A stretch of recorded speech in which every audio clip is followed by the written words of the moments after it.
India express आपको दिखाए सच का आईना।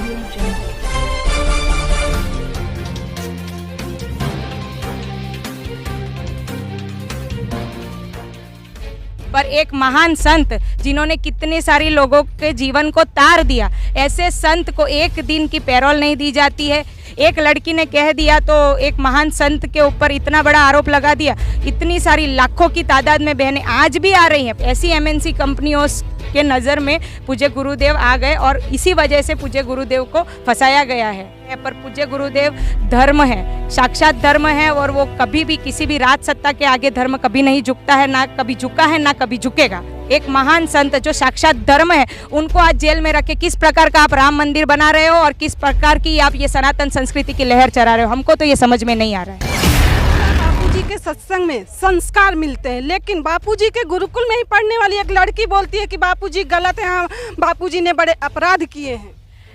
अगर ये बात अगर आप देखें तो वो एक क्या है कि एक कथा, एक स्टोरी जैसा किया गया है पूज्य गुरुदेव को फंसाने के लिए। एक लड़की ऐसा बोल रही है तो मान लिया गया। गुरुकुल में कई और लड़कियां भी पढ़ती है, आश्रम में कई और बहनें आती है, क्यों उनसे नहीं पूछा गया, क्यों उनके बयान नहीं लिए गए। एक लड़की ने कह दिया तो एक महान संत के ऊपर इतना बड़ा आरोप लगा दिया। इतनी सारी लाखों की तादाद में बहनें आज भी आ रही हैं। पूज्य गुरुदेव भले जेल मंदिर में विराजमान में, आज भी आप देखेंगे बहनों की आंखों से आंसू गिरते हैं। किस लिए गिर रहे हैं? कुछ ना कुछ तो गुरुदेव का प्रेम होगा, उनके हृदय में कुछ ना कुछ गुरुदेव के प्रति उनकी कुछ लागनियां होंगी। इस वजह से तो वो आज उनके आंखों से आंसू बह जाते हैं कि हमारे गुरुदेव कब आएंगे, कब उनके दीदार होंगे। तो ऐसी बहनों की आवाज़ सरकार क्यों नहीं सुन रही है? बापू के साथ षड्यंत्र हुआ तो कौन षड्यंत्र करेगा, कौन बापू को फंसाएगा? देखिए, मैं तो यही कहना चाहूँगी, कुछ विधर्मी लोग हैं और एक तो एमएनसी कंपनीज़ है, जैसे कि मल्टीनेशनल कंपनीज। अब बापूजी है, खुलेआम बोल दिए कि भाई सत्संग में बापूजी ने जाहिर में बोल दिया कि कोक पीने से ये नुकसान हो जाता है, कोक नहीं पीना चाहिए, तो कोक का कारोबार तो बंद हो गया। वैसे ही एलोपैथी दवाई लेने से आपके शरीर को नुकसान होगा, तो बापूजी ने कुछ मंत्र दे दिए, कुछ ऐसे मंत्र दिए जिससे कि आपको बीपी भी कम हो जाती है, आपको कभी हार्ट अटैक की प्रॉब्लम भी नहीं होती है। आयुर्वेदिक औषधियाँ बता दी, घर के अंदर ही हमारे ऐसे औषधियाँ बता दी हमें कि डॉक्टरों की ज़रूरत ना पड़े। तो ऐसी एमएनसी कंपनियों के नज़र में पूज्य गुरुदेव आ गए और इसी वजह से पूज्य गुरुदेव को फंसाया गया है। इस देश के अंदर हम देखा जाए तो एक आतंकवादी को दामाद जैसे बना के रखा जाता है। कितने सारे लोगों को उसने मार दिया, कितने सारे लोगों के साथ उसने अत्याचार किया, कितने सारे परिवार उसने उजाड़ दिए। पर एक महान संत जिन्होंने कितने सारे लोगों के जीवन को तार दिया, ऐसे संत को एक दिन की पैरोल नहीं दी जाती है। किस लिए, क्या कारण है? तो उसका कारण एक ही है कि पूज्य गुरुदेव जो है हर एक लोगों को अच्छा मार्ग बताते हैं, अच्छे राह पे चलना सिखाते हैं। अगर यही पूज्य गुरुदेव ये बोल दे कि भाई आप जो है एलोपैथी दवाई खा के चलिए, यही पूज्य हमारे गुरुदेव ये बोल दे कि भाई आप कोक पिए, रॉक पॉप का डांस करें, तो गुरुदेव को आज ही बाहर ला देंगे।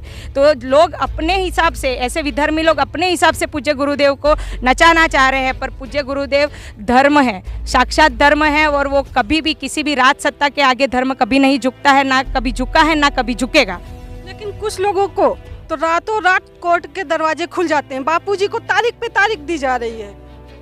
यही कारण है बापूजी को तारीख पे तारीख देने का, क्योंकि पूज्य गुरुदेव जो है कन्वर्जन जो जिस एरिया में हो रहा है, लाखों की तादादों में हम देख रहे हैं कि लोगों को कन्वर्ट किया जा रहा है हिंदू धर्म से दूसरे धर्मों में। तो बापूजी जो है ऐसे कार्य कर रहे हैं वहाँ पे ग्राउंड लेवल पे जाके। आप देखिए, ऐसे पूरे भारत भर में, विश्व भर में आप जाके देखिए बापू के साधक कहाँ कहाँ नहीं गए। आज आप कपराड़ा के इस विस्तार में खड़े हैं, ये जंगल विस्तार है। ऐसे जंगल विस्तार में भी पूज्य गुरुदेव 2010 में आके गए हैं, यहाँ पे सत्संग करके गए हैं। तो यहाँ के लोग जो है कन्वर्ट हो रहे थे, वो कन्वर्ट नहीं हो करके और हिंदू धर्म के मार्ग में, सनातन संस्कृति उनको क्या है ये पता चला। तो ऐसे सब कार्य पूज्य गुरुदेव के होते, इसी कारण से आज पूज्य गुरुदेव जो है सबकी आंखों में खटक रहे हैं। क्या षड्यंत्र का चक्रव्यूह तोड़ पाएंगे संत आसाराम जी बापू, और 2024 में क्या बापू बाहर आ पाएंगे, क्या होगा? हम सब साधकों की तो यही आशा है और सरकार से भी यह विनंती है कि आप अगर सनातन संस्कृति प्रेमी सरकार हो, आज आप राम मंदिर का निर्माण कर रहे हो, तो मैं यही पूछना चाहूँगी सरकार से कि एक संत को, एक महान संत जो साक्षात धर्म है, उनको आज जेल में रख के किस प्रकार का आप राम मंदिर बना रहे हो और किस प्रकार की आप ये सनातन संस्कृति की लहर चला रहे हो, हमको तो ये समझ में नहीं आ रहा है। इंडिया एक्सप्रेस आपको दिखाए सच का आईना।